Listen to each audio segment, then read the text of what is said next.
Okay. So we are going to cover the history portion of the first part of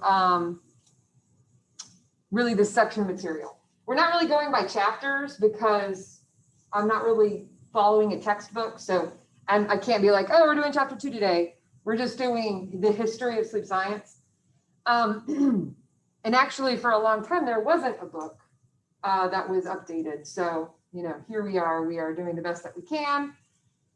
This is a field that isn't necessarily new, but there's not a lot of love given to the education part of it yet. So, oh, we got Lucas coming in.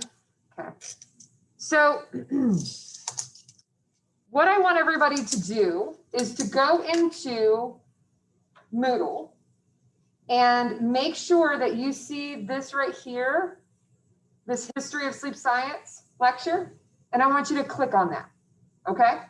That's what I want you guys to work on for today in terms of notes. So my best advice is to take these notes from the Safari browser and then share it to Notability as a new note. And then now you can write on them, annotate, type on them, however you like, okay? And that will help you keep all of your notes in the same place. And it'll be easy for you to go back and study everything because everything's right there. And you can actually search your own handwriting. You can search the text for things that, you know, are relevant to studying. So I hope that you all watched the video of the first section where it was like introduction to sleep and sleep cycles and all that. Did everybody watch the video and look at the slides? Okay. Because in the future, I might be testing you guys on that self-study material in class to make sure everybody's done it. Because I'm assuming that as we go to the next thing, that you guys have actually looked at it and read it so that you understand what we're doing today, right? Because you've got that foundation. Is that correct? Okay. So if you're going, oh crap, I didn't give it as much attention as I probably should, next time when I say it's a self-study day, make sure you're really studying it really well, okay? Just a real quick reminder before we get started that if you're in class, you do have to cover your nose with your mask. I know that it slips down sometimes, but I'll be reminding you guys if I see some slippage. You guys at home are good. Okay, all right. So does anybody have any questions about the material that you guys self-studied? Is there anything confusing, anything that you want to ask about specifically for me to clarify or to go over or to explain? What do you guys think? Was anybody surprised at the amount of information that you might not have known about generally about sleep? You're like, oh, hey, I didn't know it was that complex. What do you guys think? So if I tested you on it, everybody get 100? Is that what you're telling me? Everything's like, no, don't do that. Okay. All right. So if nobody's asking questions, I'm assuming that you guys are good with it, okay? And as we get into the next section's material and then beyond that, it's going to be really important that you've got that foundation of what sleep is all about.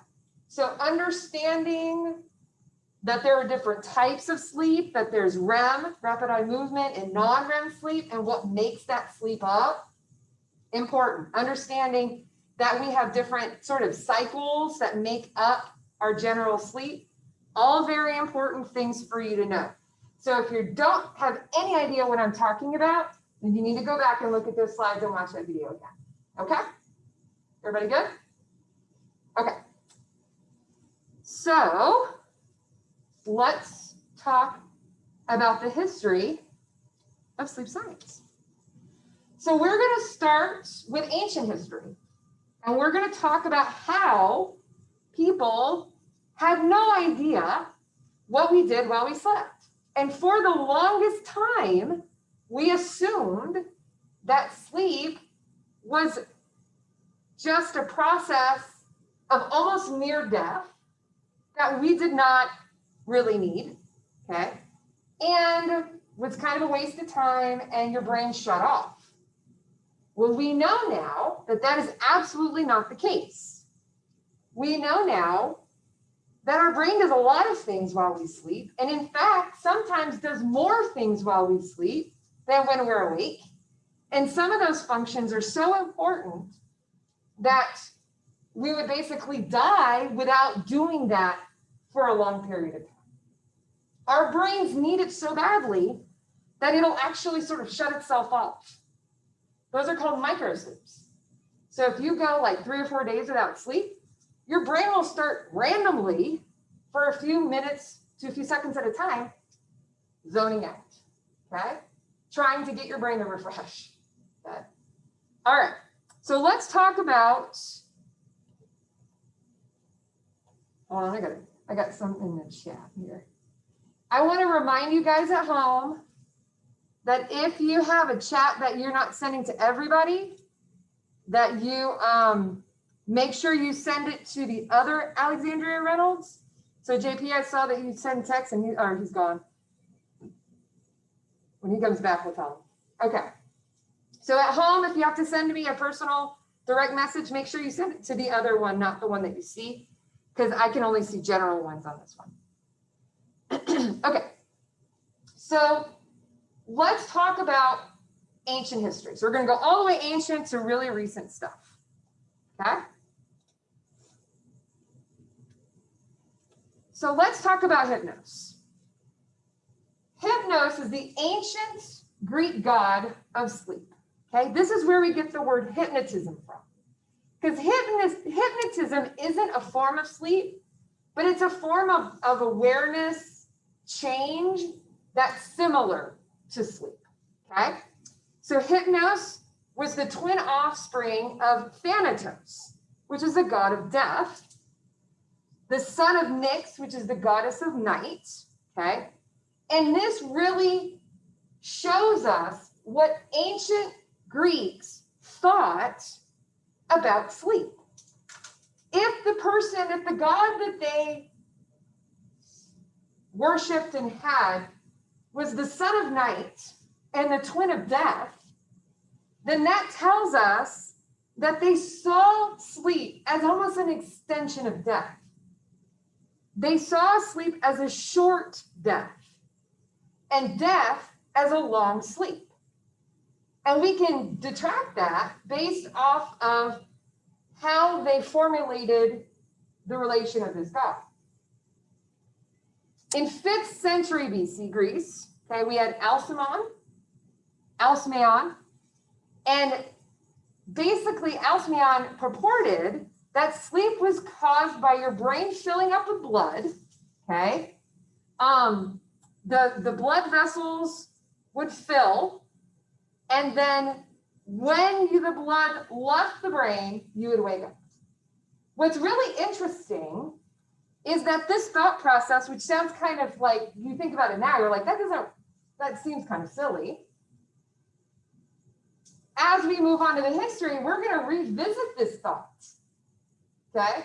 It's going to sound very similar to a more recent viewpoint of sleep. It's funny how we tend to go full circle. Okay? So in ancient Greece, there were these ideas that we end up coming back to and saying, well, it's not exactly that, but they were kind of on a weird right track. Okay? In a sense, we're gonna talk about how they're not on the right track, but they continue the track. Okay. Any questions so far about ancient history? Okay. So Morpheus is the god of dreams. How many of you have actually watched The Matrix? Has anybody seen any of the Matrices? No? Okay, you got a hand. Okay, just wanted to let you know I got your message. Make sure you send the message directly to the other Alexandria Reynolds, because then I can see it personally instead of showing the class. Okay. So I put that picture on there. If you've never seen The Matrix or any of the Matrixes, they're interesting movies. They're fun, but this is Morpheus from The Matrix. So Morpheus, the god of dreams, was responsible for dreams. Okay. A saying used to be that a person can enjoy a sound sleep in the arms of Morpheus. Basically, Morpheus comes and delivers you a sound sleep. Morpheus can also appear in dreams and send you messages and can mimic the form of anything. So let's say you have a great aunt who passed away, okay? Morpheus can visit you in a dream as the great aunt, okay? And deliver any kind of message that he needs to.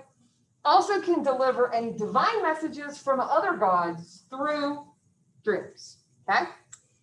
We get the word morphine, okay, which morphine is an opiate drug, okay, derived from the name of Morpheus because of the sedative effect that morphine has, okay? So again, finding the root of words is actually kind of an interesting thing because then you can learn about how things are connected to even past ancient history. Any questions so far about this? Are we good? Seeing some mask slips. I just want to remind you guys, I know that when you're leaning down for notes, they happen. Okay, so let's talk about Plato and Aristotle.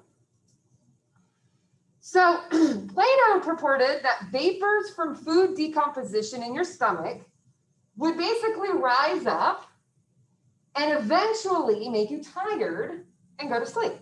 Now, what do you think, in real life example, why would you think that they would come to this conclusion? Has anybody experienced something similar? Okay. Okay, so after you eat carbs, you feel sleepy. Anybody have a Thanksgiving dinner and just like absolutely crash after?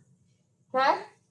Same sort of thing, right? It almost makes sense now. You're like, wait a second, that actually does kind of make sense if you think about it.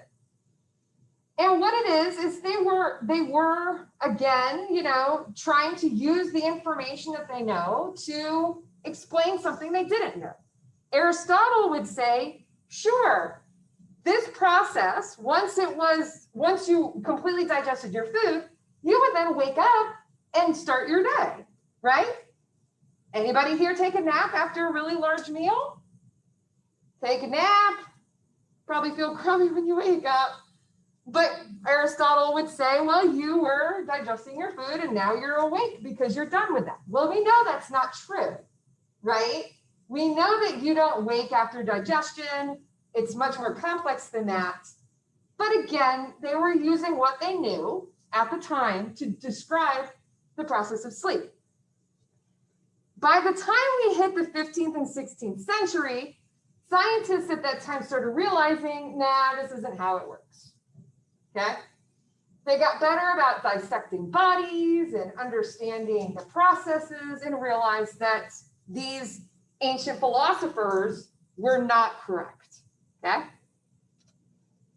So let's talk about the 17th century. Not a lot happened there, okay? There's a lot of history there. Anytime there's like centuries and areas that are really wrought with like war and, conquests and stuff like that, science kind of takes a back seat, okay? Because everyone's like, surviving and whatnot. So not a whole lot happened in the 17th century. As we start getting to the 18th century, okay, there was a thought process that sleep occurred when blood flowing to the head put pressure on the brain. And then once the pressure reached a certain level, then you would fall asleep, okay? This kind of sounds a little bit about that, similar to the ancient Greeks, right? You guys remember that? Okay, about pressure, and once its pressure has been hit, then you're going to fall asleep, and then once it's relieved, you're going to wake up. You guys remember I just said that like 5 minutes ago? Okay. Funny how we kind of go back full circle. Now, the interesting thing is this is actually, it's not correct, but it does explain an actual process that happens during REM sleep. And so instead of it being like the blood flow and everything, it's actually certain cells turning on and then weakening, and then other cells turning off and then turning back on to allow us to process through REM sleep. They're called REM off and REM on cells, okay? So even though it's not blood flow and it's not digestion, okay, it is an actually very interesting process that's rooted in the same idea. So were they wrong? Yeah. But they were on the right track for something else. And at the time, in the 18th century, they had no way of knowing and testing this REM on, REM off cell process. So they kind of got lucky with that. But now we know that, of course, that is not accurate. Okay? Any questions about that? Very good? Okay. 19th century. Now we're starting hitting into something where, you know, we're starting to get on track, starting to value the idea of sleep just a smidge more, not much, but just a smidge. Most of the theories were all based on the brain kind of shutting off. Okay. So there was interest in sleep and studying sleep, but the problem is they didn't value it enough to really put the effort in to say we're doing a different process while sleeping. It's still the same old, sleep isn't as important because your brain is just turning off. It's just temporarily off and restarting, okay? So for example, in the 1830s, Robert McNish, who was a Scottish physician, in the book Philosophy of Sleep, basically writes that sleep is between being awake and being dead, okay? And anything that you're doing in terms of active brain activity, intellectual function, is just suspended. And this is the attitude that physicians had in the 1800s about sleep. It's just a thing we do. It just happens to us.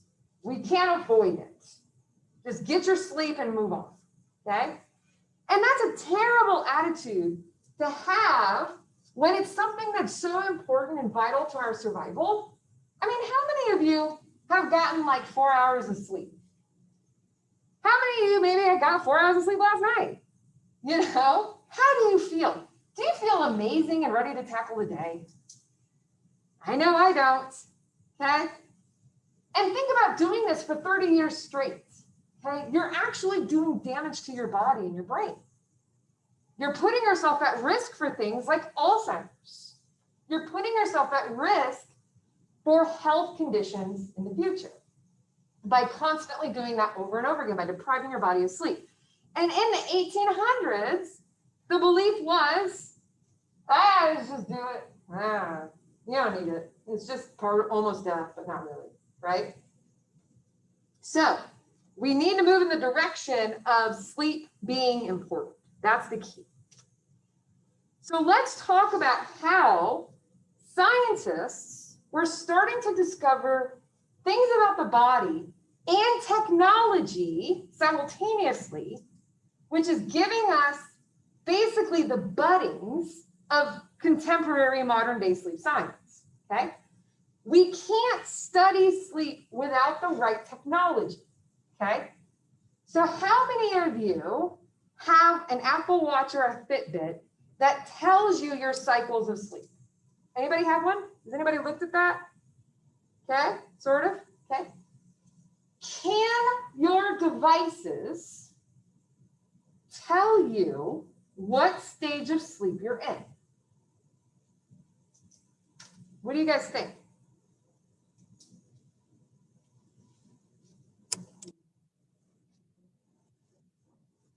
What do you guys think? It cannot. It cannot. I saw a commercial for a mattress. Have y'all seen this? That tells you your daily rhythms, your circadian rhythm. Mattress company, like, we got you. You're in REM right now. No, the hell not, mattress. You don't know that. What do you need? There's 3 things that you need in order to determine exactly what stage and type of sleep you're in. Does anybody know what the 3 things are that you need a measurement of in your body to determine exactly the stage and type of sleep that you're in. And you can write in chat if you're at home, or come off of mute if you're comfortable with that. You guys can tell me here. What do you guys think? Throw one at me. What's that? EEG. EEG, absolutely. What does EEG measure? Your brain waves. Absolutely. Number one, you have to have EEG. I love my Apple Watch, but it does not measure my brain waves yet. I'm sure it's coming, right? All right, brain waves. What else? EOG. Somebody self-studied. Your eye movements. What are your eye movements back and forth, right? That'll tell you if you're in REM. What's the third one? EMG, which is what? Skeletal muscle movement. Skeletal muscle movement. Asher got it. EEG, eye movements, muscle movements. Great job. Asher got it here. You got it. So we have to have eye movements, brain waves, and muscle movements all right here. Your muscles right here are what you measure, because when they go completely paralyzed, when your eyes move back and forth, and when your brain waves are at a specific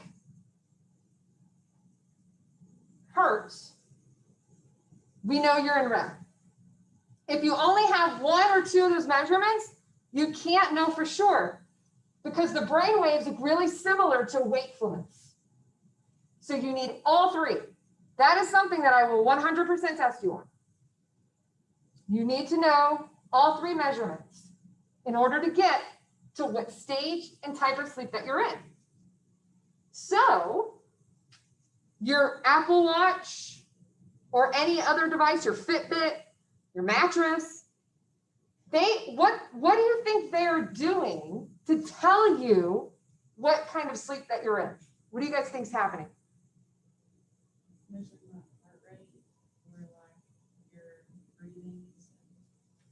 Do all devices measure heart rate and breathing? Now, when you do the whole test, we call it polysomnography, PSG. We do also heart rate and breathing, because it adds information and can really tell us good stuff. But most devices aren't testing that. Even simpler. Yeah. What time they think you fell asleep based on your movement. Okay. So when you stop moving your arm, if you're wearing a device on your wrist, for example, and when you stop moving around in your sleep for a certain amount of minutes, it's calculates at this point you're asleep. Then when you wake up in the morning and you start rolling over, it calculates, okay, you've awakened. And then in that duration, any time that you've moved, it'll calculate it based on how much you move, if they consider it awake or just restless sleep. And it literally does an algorithm calculation, a guesstimate. Now, some of these devices are actually pretty accurate at guessing, but there's no way of knowing 100% if that's accurate unless you have those three measurements. Okay? And some devices are a lot more accurate than others. Like Fitbits, for example, not super accurate with sleep. They're accelerometers. They are 1000% fantastic for measuring your actual activity during the day. Amazing devices. Okay? They can tell you your steps and your activity level, all that. Great. Super great at that. But sleep, that's a work in progress, okay? And we'll talk more about devices and how that affects your health later on, because it does. Being, very aware of your sleep can actually be harmful in a way, and we'll talk more about that later, okay? So how did we get here to today, to these devices, to knowing how we sleep? Well, the technology had to evolve, and the knowledge about the body had to evolve to get us to where we are today. So Richard Caton, in 1875, discovered that the brain has electrical activity. Now, he didn't study humans. He was looking at rabbits and monkeys, but found that when you measure, okay, different parts of the brain in animals, there's electrical current. There's activity going on. That's a great start to eventually EEG, right? So then we have Hans Berger, who in the late 20s, early 30s, was demonstrating the same thing that Clayton showed in humans. Now he said, hey, human brains also have spontaneous electrical activity, and we can actually record that from the scalp. Now, the problem was the technology was still super primitive. And so he, again, was great at establishing a foundation. The problem was it wasn't there yet in terms of technology. So who helped us get there? Lord Adrian in the 1930s again confirmed, yes, human brains do have spontaneous electrical activity. But even in the 1930s, the technology was still too primitive to see how we measure it today with our EEG today. He even got a Nobel Prize for physiology in 1932 for some of the things that he was finding with electrical activity in brains. Anytime there's like particular situations like wars and stuff, we see halts on some technology. Now, in the case in certain kinds of technology, we'll actually see advancements. It depends on what the technology is about, right? So if it's like about anything that's going to be beneficial in war, like weaponry, okay, great advancements there. But if it's health related, sometimes those take a back seat. It just depends on how that technology can be used at that time. So there was a bit of a halt on science in general, but there were some really good advancements in technology that later on allowed us to be able to measure those brain waves better and the electrical activity better. So let's talk about Nathaniel Clayton. So this is as we start to move on with the technology was getting better, and Clayton established a lab that was devoted solely to sleep research. So there have been labs that kind of that did have some element of sleep research, but Clayton, who was Russian, actually set up a lab at the University of Chicago in the early 1920s that was devoted solely to studying sleep. Now, Clayton wrote the book on sleep. So in 1939, he wrote the book Sleep and Wakefulness. And his lab was responsible for discovering rapid eye movements in 1952. Here's the interesting thing that happened. At the time, they were using EEG, electroencephalography, okay, to measure the electrical activity. But today, when we use EEG, we hook it up to a computer monitor and we just watch it, right? And we save the data. Super easy. You can look back at the data later and clean it up and change it, whatever. Well, in 1950s, it was paper printouts. So as the computer is working, as the devices are working and sending messages to the console, it was printing out like you know, like a lie detector task where you see that like it's literally writing on the screen on the paper. Okay, what they were doing was shutting off the device at different parts of the night. Why do you think?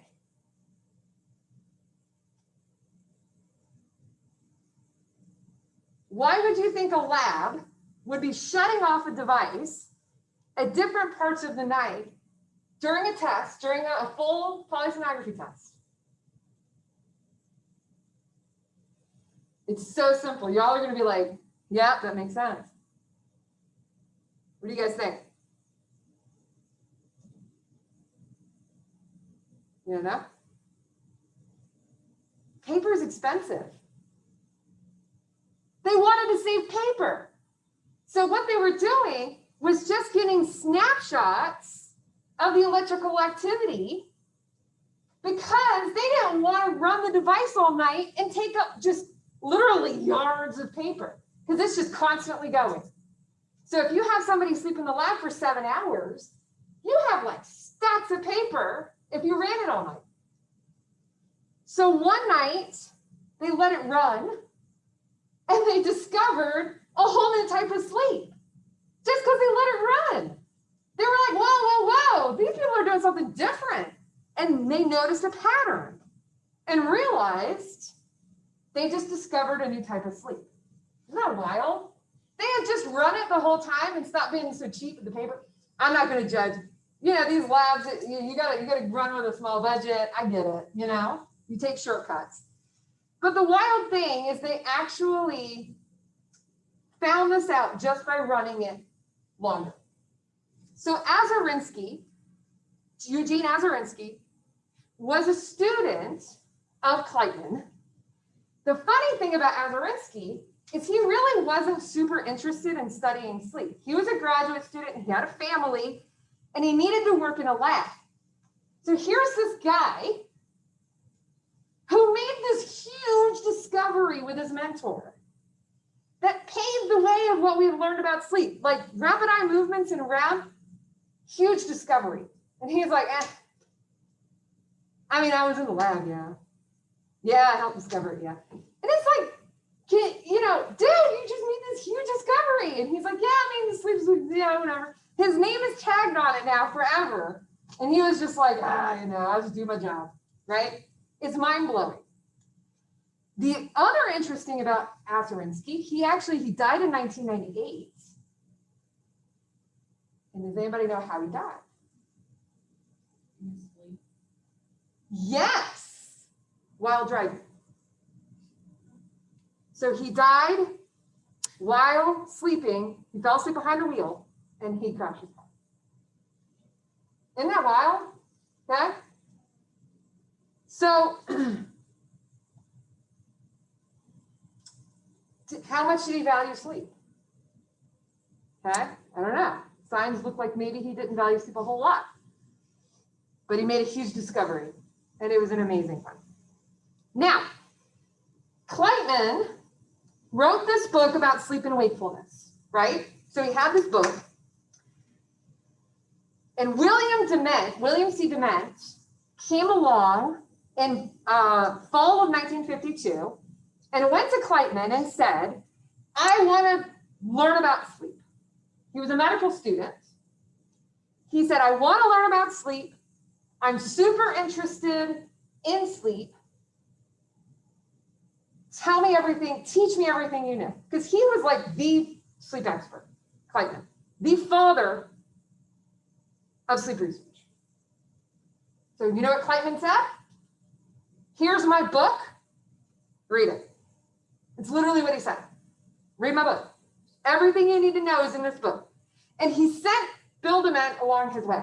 Well, Bill Dement, he was like, nah, man, I want to learn more. So he asked Clayton again, can I please be in your lab? He said, fine, I'll accept you as a student. Read my book, accept you as a student.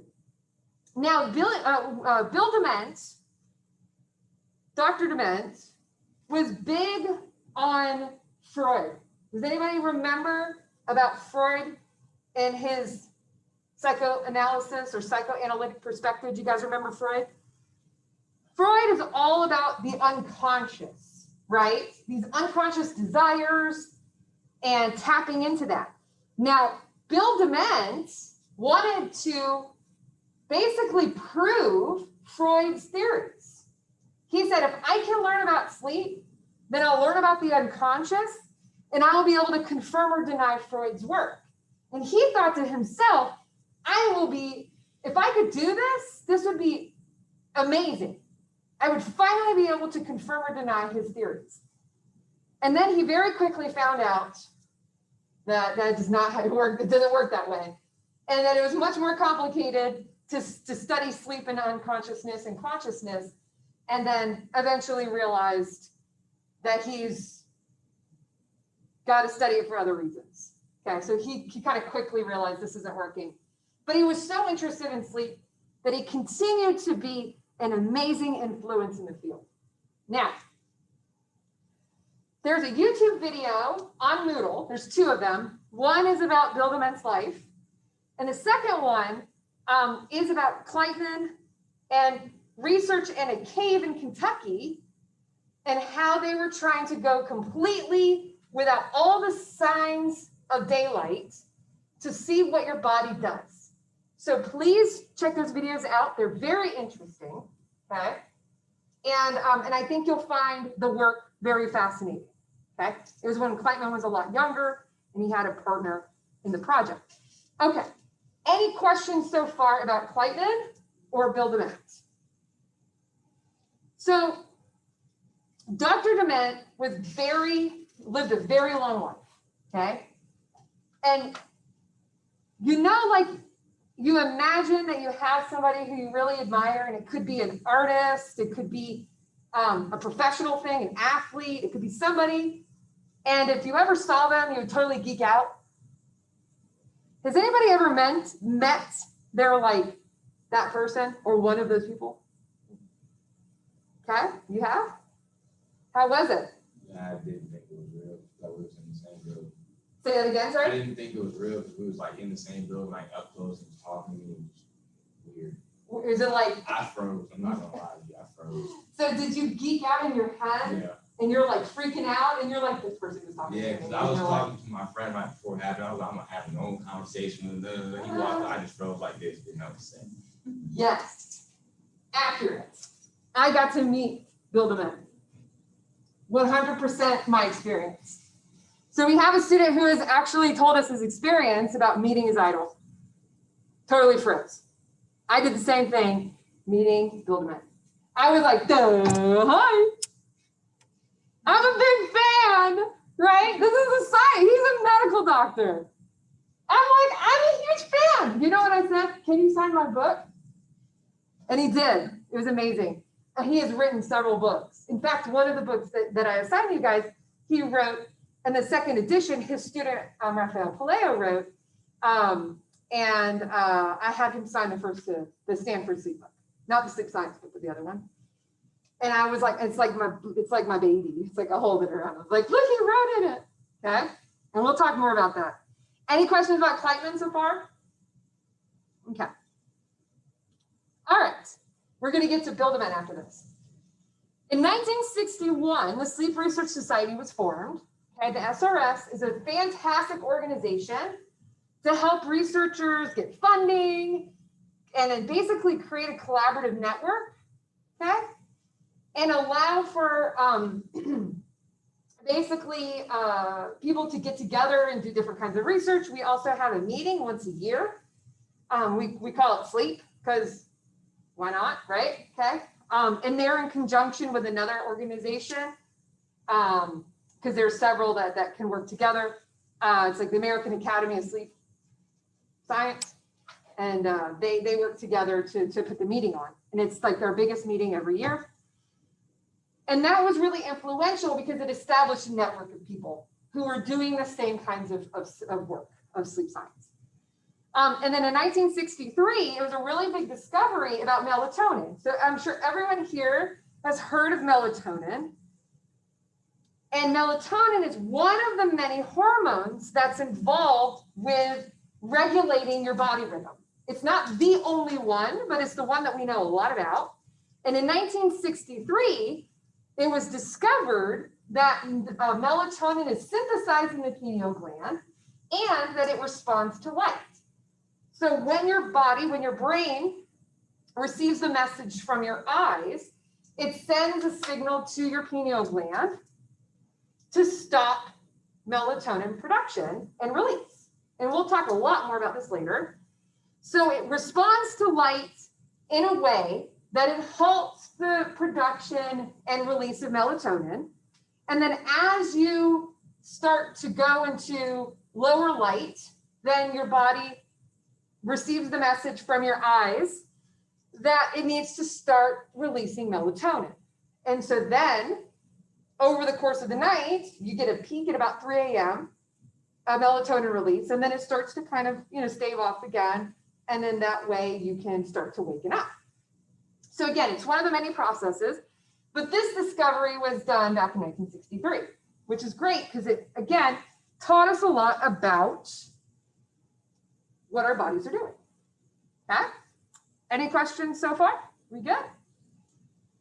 Okay, so let's talk about William Dement. Here he is at the top here. Oh, I needed to change the, he died in 2020.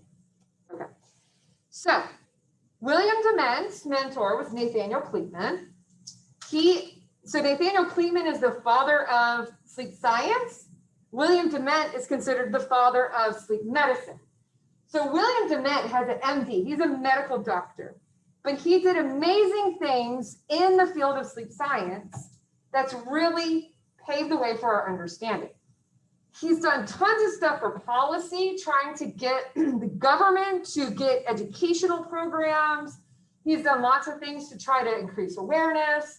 And basically, in terms of education, taught at Stanford, he taught the first class about sleep. And it was huge. I think they typically had 800 students every time he taught it. And he had all these amazing things. He was a fantastic lecturer, very, boisterous personality, very fun to be around. And he also did amazing things with research, studying, and discovering the actual sleep stage names. So he discovered that during non-REM sleep, okay, that you go through 4 stages of sleep while you're in non-REM. So he discovered this in 1957. The funny thing is that he always says, if I'd known that we would continue to refer from 1957 to today, refer to them as stages 1, 2, 3, and 4, I would have been a lot more creative in my naming. He was literally just trying to name them real quickly, and that stuck.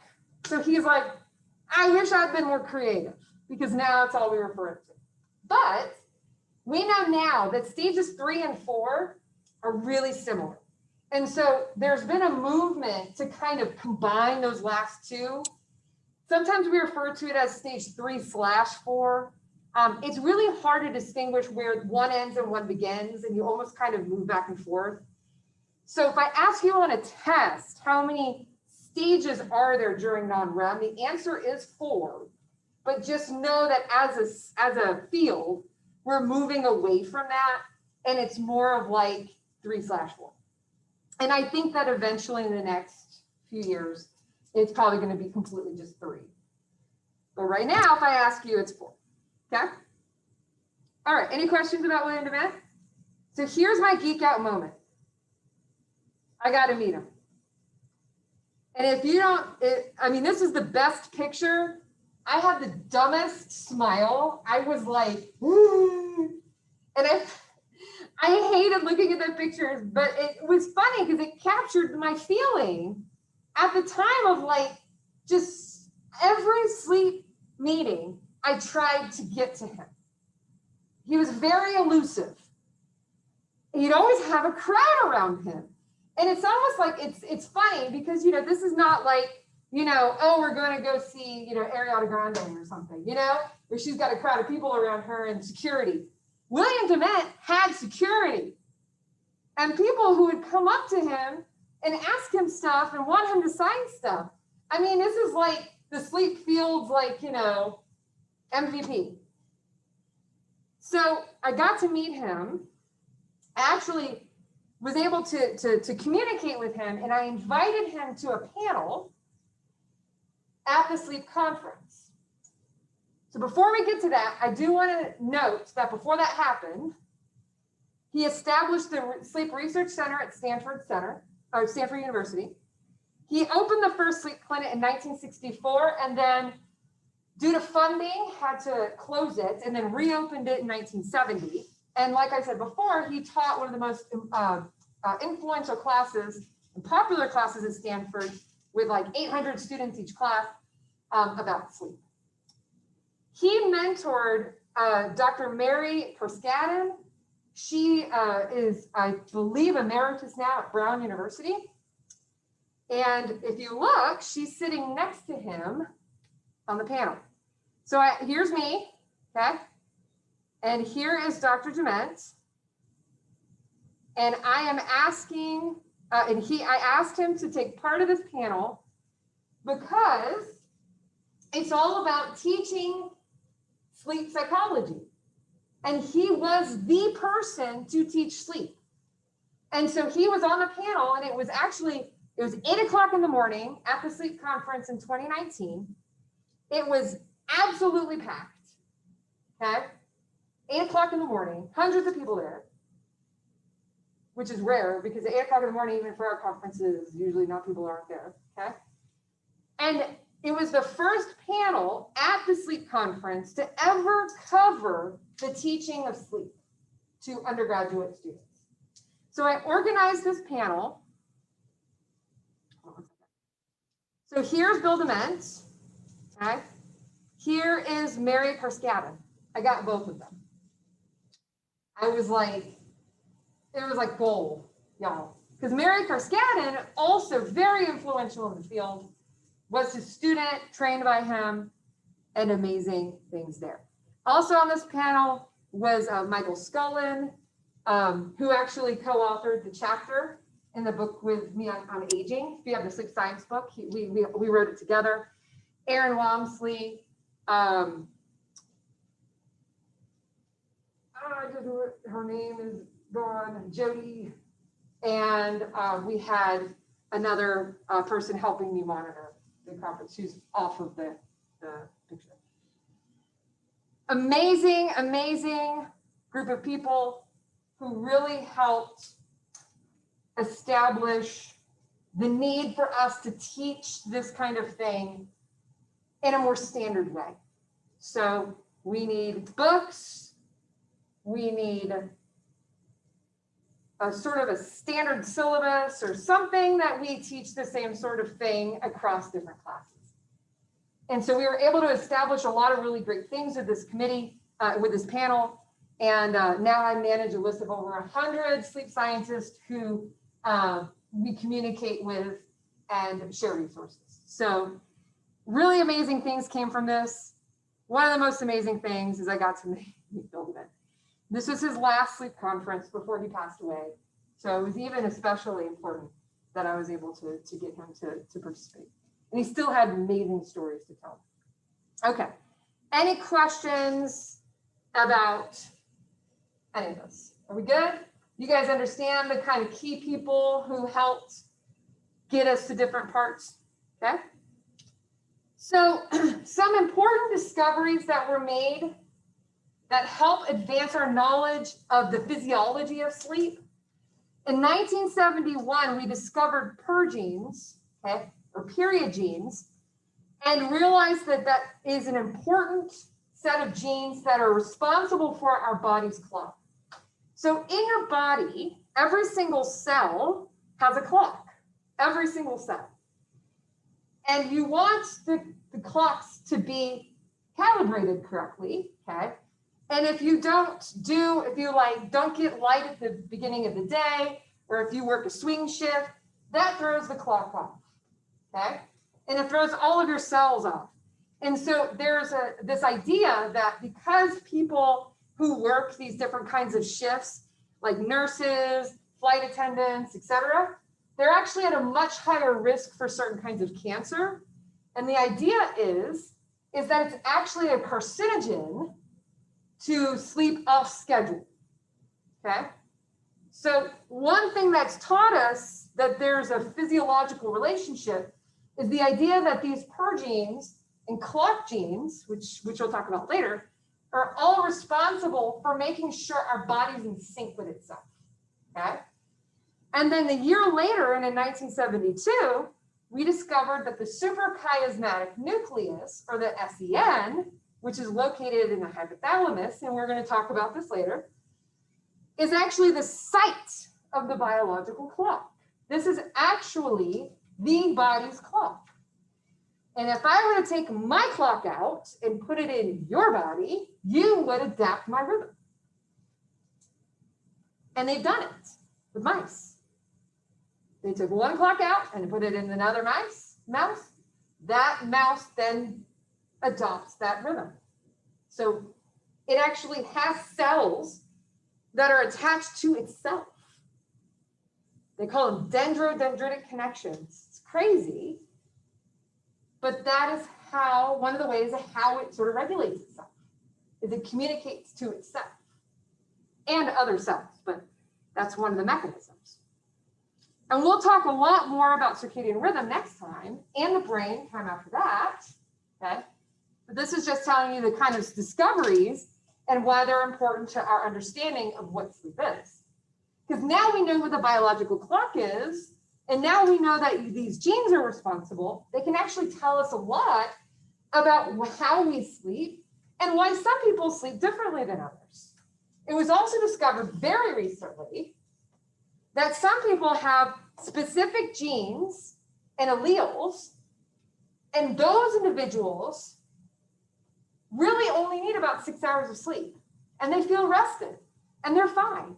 And when they lose sleep, when they're deprived of sleep, their bodies don't respond the same way as people with different genes. So those individuals with the different genes, they get tired more quickly, and they need 7 or 8 hours of sleep. There's actually distinctions in genetic makeups that make us more or less likely to respond differently to sleep deprivation. That information started with these discoveries. Does that make sense? So we're just building on what we know. In 1975, this was a pretty big year for sleep medicine, okay? So we had the Second International Congress of Sleep Research. It was an international meeting to try to standardize the evaluation of patients. And even today, and now this is 1975, this was a while back, right? Even today, there are a lot of medical doctors who aren't as educated about sleep stuff as they should be, even general doctors. And so there's always been movement from the sleep community to try to educate and standardize care. So like for this meeting in 1975, it was an important establishment of the need to standardize care. So it doesn't matter what doctor you go to, if you have sleep apnea, you're going to get diagnosed no matter who you see. You're going to get diagnosed correctly, okay? We don't want to go to one doctor and they say, oh, well, you might have insomnia. And then you go to another doctor and they say, oh, well, you might have sleep apnea. No, we standardized the procedure. So we ask the same questions to get the same result across all the doctors. In 1975, there was a first international symposium on narcolepsy. They were able to actually define what narcolepsy is. And even today, people who are diagnosed with narcolepsy have a really long process of diagnosis. Usually is not diagnosed quickly. So a person starts to feel sleepy, and then they might be called lazy, and then they just feel this intense need to sleep throughout the day, and it never goes away. Sometimes people go years without being diagnosed properly as having narcolepsy. And we'll talk about narcolepsy later and why that's so challenging for people to have. But this was great in 1975. There was an actual meeting established to define what the disorder is. And again, about standardization, making sure that if a doctor saw these symptoms, ask these questions, that they would eventually get to the narcolepsy diagnosis. And then stemming from that, the American Narcolepsy Association was formed. It started with a patient volunteer organization and has really blossomed to a really great community. There's still a lot of patient volunteerism that's involved with this and getting awareness out. In fact, if you go to a sleep conference, usually they have a booth and they do like to communicate with people. Also in 1975, we had the Association of Sleep Disorder Center, ASDC, that was organized with the main goal is making sure that we standardize diagnoses, classify them by actually categorizing what's what, standardizing that clinical practice, and making sure that the patient is being cared for, okay? And that they're being cared for in a way that's not, oh, you're just lazy because you sleep all the time. Because that's terrible for patients to experience that. And a lot of times they get discounted, especially in terms of narcolepsy, because they might get fired from their job. They might be sleeping on the job, and that's like not really their fault because their body is making them fall asleep. So there's a lot of things there that have been really helped since this since this year. In 1977, there was a sleep specialist certification that was started, and now you can take the exam and be certified as a sleep specialist. 1978, the scientific journal Sleep was established by Dr. William Dement, and it's still a great journal today. It's got a nice impact factor. It's very prominent in the field, and it's one of the ones that you go to for the newest and best research. 1979, the ASDC actually published the diagnostic classification of sleep and arousal disorders. So after about 4 years, they actually were able to get this classification manual and catalog set up. They also started Project Sleep, which was a public service sort of education to get people to increase awareness about insomnia and sleep disorders. All of these policies 100% depend on who's in office. And so in 1970, just not even enough time for it to really launch properly, it was eliminated from the budget because there was a shift in who was the next president administration, and they X'd this out and said it's not important.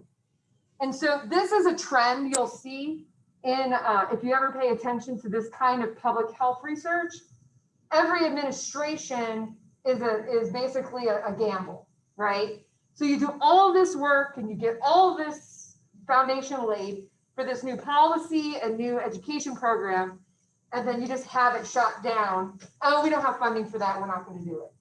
And that's because that if a previous administration promised it, the next administration may not, they're like, we didn't promise you that.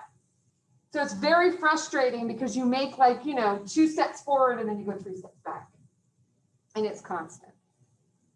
In the late 70s and early 80s, we saw the multiple sleep latency test, which was one of the first tests to really be able to diagnose insomnia.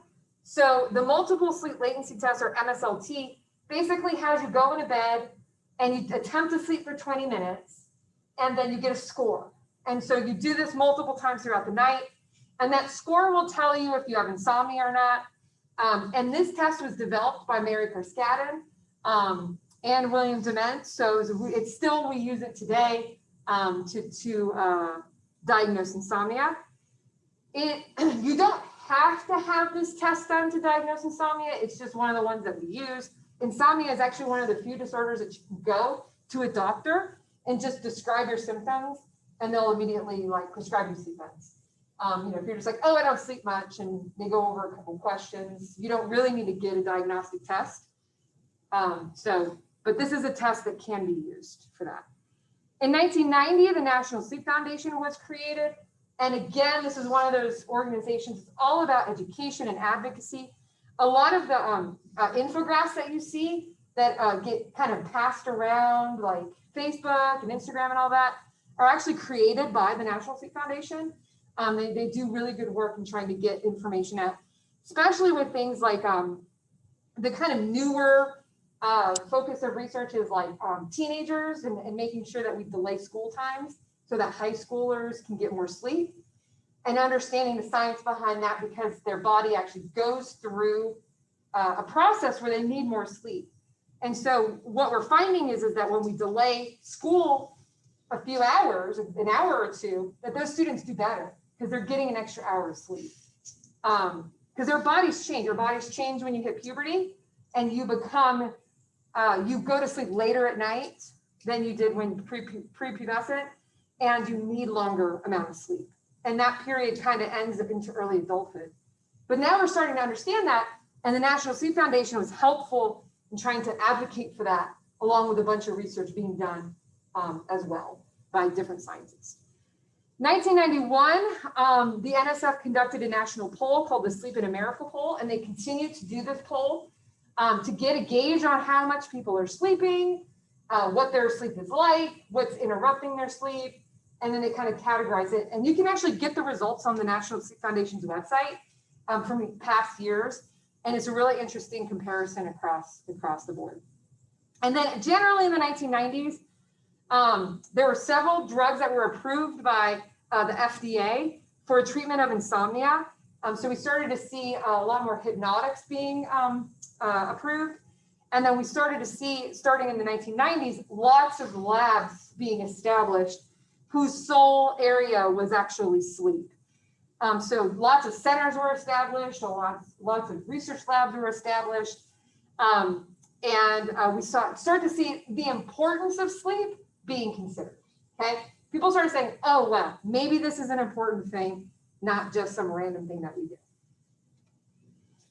In the early 2000s, there was a series of drugs that were approved by the FDA for narcolepsy, treating narcolepsy and restless leg syndrome, or RLS.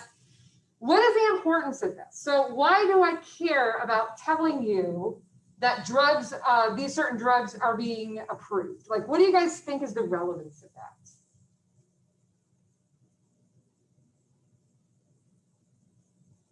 So why include this on the history of sleep and the history of sleep medicine and science and research? Like, why is it important to talk about the FDA approving certain drugs for certain conditions? Anybody have any idea? You're just like, oh, she just included it because it's facts. Huh? What do you guys think? Anybody at home want to throw it in the chat? What do you think?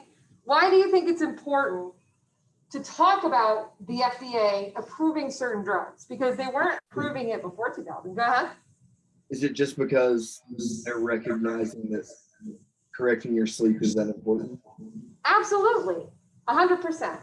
That's why I want to include this, and that's why it's important to talk, thank you, about the importance of the FDA approving drugs.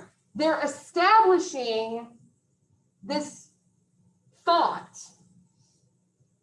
We recognize these disorders, and we recognize that there needs to be research and money allocated to the study of medications and treatments for these conditions.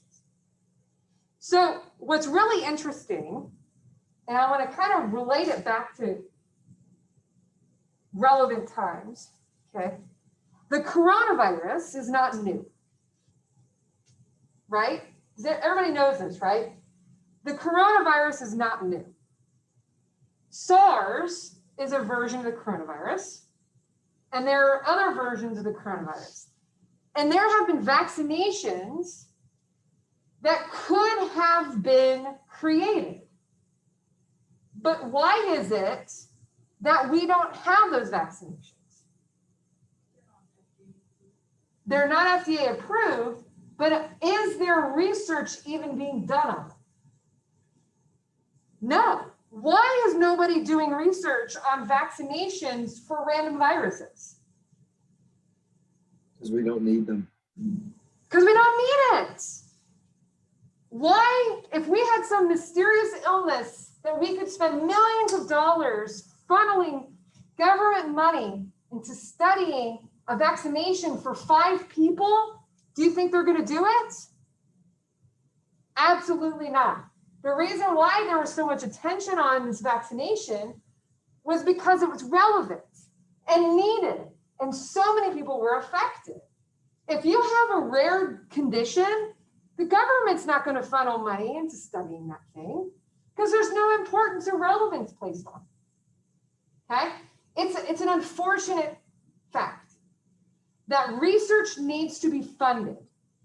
In order to do research, you need money to pay people, you need money to purchase supplies, you need money to do the work. And unfortunately, if the thing is not deemed important enough, even though it's important to you because it affects you, then the money isn't going to be allocated there. Finally, the FDA was allowing the scientific study and clinical study of treatments for sleep disorders, narcolepsy, restless leg. They were acknowledging, hey, this is important enough that we're going to give you money to study and develop medication for it. Because clinical trials, it's a long and expensive process. So now they were finally saying, okay, do it. And then they went through enough process to be approved. So they were studying it for years and finally approved it. Does that make sense? So it is relevant because we're finally getting the acknowledgement that the community needs. The NIH, or the National Institutes of Health, in 2005 actually argued that cognitive behavioral therapy for insomnia was a better treatment and should be a standard of treatment over sleep medication, like hypnotics. So cognitive behavioral therapy is a type of therapy that kind of changes the way that you approach things and view things. And it can be used for a lot of different things. So Cbti is specific for insomnia. Now, the problem with Cbti is it takes a time to establish and you need to stick to it. But when you do, and you have a good therapist or counselor or doctor who does this with you, it's actually much better for you and much more effective than sleep medications by themselves. So, insomnia is not being able to fall asleep properly at night. Big part of insomnia is anxiety. So Cbti helps reduce that anxiety and then allowing you to fall asleep and stay asleep. So again, this is really important for the field because yes, medications are important, but there are other methods that you can use to help treat conditions. And one of these being a very heavily based psychological method, very helpful for the community. In February 2015, the National Sleep Foundation had new recommendations that they sent out. They had a panel of I don't even remember, it was over 30 people, all experts in the field that established a set of guidelines that said, okay, you're in this age group, this is the range of sleep that's healthy for you, okay? So if you're, an infant versus if you're 20 versus if you're 50 and so on and so forth. Now, of course, we have individual differences. And so you might find that you're in this age group, but you're on a different end. Maybe you need more sleep or less sleep, and there are ranges. But this was really helpful because some people just simply do not know how much sleep they really need. So this is a really great kind of standardization to look at years and years of research into how much sleep we all need. And then finally, in March 2015, the National Sleep Foundation started their own journal, which was Sleep Health. And that's a really, really nice journal that allows for us to learn about what things are important for our health when it comes to sleep. Any questions about the more recent history? So the final thing I want to cover is that American Academy of Sleep Medicine, AASM. I believe I mentioned them earlier. They have their own website for education. They help put together conferences. And again, you see here, we have the National Healthy Sleep Awareness Project. We have an infographic from the AASM about trying to educate people on sleep. And in fact, the SRS and the AASM have competitions. They'll have a competition for college students or high school students, and they'll give them a theme. They'll say, okay, well, today's theme is going to be educating this type of person on this. Whoever develops an infographic wins the competition. The best one wins. And so it's a really fun way to expand these infographics and do them in a way that's really up to date and current, and then allows a competition, which is also kind of fun. So does anybody have any questions about anything that we covered today? Or anything about the self-study section that you guys had to study? I don't see any questions. I'm going to hit stop the recording. And hold on one second. Okay.